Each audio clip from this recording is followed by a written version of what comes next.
سورہ آل عمران پارہ ہے 4، اس کی آیت کریمہ کا یہ جملہ آپ کے سامنے میں نے پڑھا، اور اس لیے کہ اللہ پہچان کرا دے ایمان والوں کی۔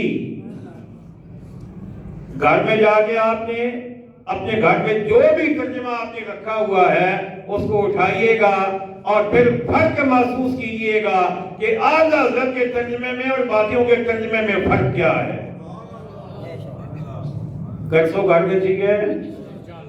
ہاں، کوئی کسی سے ہمارا جھگڑا نہیں ہے، ہمیں صرف آپ سے پیار ہے۔ ہم چاہتے ہیں کہ آپ سیدھی لائن پہ رہیں، آپ کو کوئی بہکا نہ دے، آپ کو کوئی صحیح راستے سے ہٹا نہ دے۔ جا کے ترجمہ دیکھیے گا، بہت سارے لوگوں نے یہاں پہ ترجمہ یہ کیا ہوا ہے، اور اس لیے کہ اللہ جان لے ایمان والوں کو۔ تو جان لینا کا مطلب کیا ہے کہ پہلے اللہ نہیں جانتا؟ سمجھ آ گئی ہے کوئی؟ کیا اللہ پہلے سے نہیں جانتا؟ بھائی اللہ کچھ کر کے تو پھر اسے پتا چلے گا کہ یہ ہاں یہ یوں ہے۔ اللہ تو ہر وقت جانتا ہے، سب کچھ جانتا ہے، لیکن کچھ ترجمہ کرنے والے خود بھی بہک گئے، اوروں میں بھی گمراہی کا وہ سبب بن گئے، انہوں نے ترجمہ یہ کر دیا، اور اس لیے کہ اللہ جان لے ایمان والوں کو۔ میرے اعلیٰ حضرت نے ترجمہ کیا، اللہ تو جانتا ہے، تمہیں پہچان کروانا چاہتا ہے۔ اور تو سبحان اللہ بڑھنی، اور تو پہلی زمین اونچی بڑھنی، اللہ اکبر۔ وَيَتَّخِذَ مِنْكُمْ شُهَدَاءَ، اور تم میں سے کچھ کو شہادت کا مرتبہ دے۔ وَاللَّهُ لَا يُحِبُّ الظَّالِمِينَ، اور اللہ دوست نہیں رکھتا ظالموں کو۔ وَلِيُمَحِّصَ اللَّهُ الَّذِينَ آمَنُوا، اور اس لیے کہ اللہ مسلمانوں کو مسلمانوں کا نکھار کر دے، یعنی مسلمانوں کی عظمت کو اور بڑھا دے، اور واضح کر دے، اور اونچا کر دے، تاکہ لوگوں کو پتہ چلے کہ ایمان والے ایسے ہوتے ہیں۔ وَيَمْحَقَ الْكَافِرِينَ، اور کافروں کو مٹا دے۔ یہ جنگ کا معاملہ، یہ جہاد کا معاملہ، یہ اس لیے ہے کہ اللہ مسلمانوں کی شان اونچی کرے اور کافروں کو مٹا دے۔ ام حسبتم ان تدخلوا الجنة ولما يعلم الله الذين جاهدوا منكم ويعلم الصابرين، کیا اس گمان میں ہو کہ جنت میں چلے جاؤ گے اور ابھی اللہ نے تمہارے غازیوں کا امتحان نہ لیا اور نہ صبر کرنے والوں کی آزمائش کی؟ آیت نمبر 142 ہے، اس کا ترجمہ بھی گھر جا کے دیکھیے گا، آپ کو بڑے گھپلے ملیں گے۔ سمجھ آ گئی ہے کوئی نہیں؟ اب اعلیٰ حضرت نے ترجمہ کیا کیا؟ فرمایا کہ ابھی اللہ نے تمہارے غازیوں کا امتحان نہ لیا۔ امتحان کیوں لیا جاتا ہے؟ امتحان یہ جاننے کے لیے نہیں لیا جاتا کہ امتحان لینے والے کو پتہ چل جائے، بلکہ امتحان اس لیے لیا جاتا ہے کہ اوروں کو پتہ چل جائے کہ امتحان دینے والا کیسا ہے۔ اللہ امتحان دے رہا ہے اوروں کو دکھانے کے لیے، لیکن یہاں بھی کچھ لوگوں نے غلط ترجمہ کیا ہے۔ انہوں نے ترجمہ یہ کیا، اور اللہ جان لے تم میں سے جہاد کرنے والوں کو۔ تو کیا اللہ پہلے نہیں جانتا؟ لوگ ہمیں کہتے ہیں مولویوں کے جھگڑے ہیں جی، ہم کہتے ہیں مولویوں کے جھگڑے نہیں ہیں، ایمان کا مسئلہ ہے، ایمان کا مسئلہ ہے۔ وَيَعْلَمَ الصَّابِرِينَ، اور نہ صبر والوں کی آزمائش کی۔ وَلَقَدْ كُنْتُمْ تَمَنَّوْنَ الْمَوْتَ مِنْ قَبْلِ أَنْ تَلْقَوْهُ، اور تم تو موت کی تمنا کیا کرتے تھے اس کے ملنے سے پہلے۔ فَقَدْ رَأَيْتُمُوهُ وَأَنْتُمْ تَنْظُرُونَ، اور اب وہ تمہیں نظر آئی آنکھوں کے سامنے۔ اللہ ہمیں عقائد صحیحہ ہمارے ساتھ لگی توفیق عطا فرمائے۔ وَمَا عَلَيْنَا إِلَّا الْبَلَاغُ الْمُبِينُ۔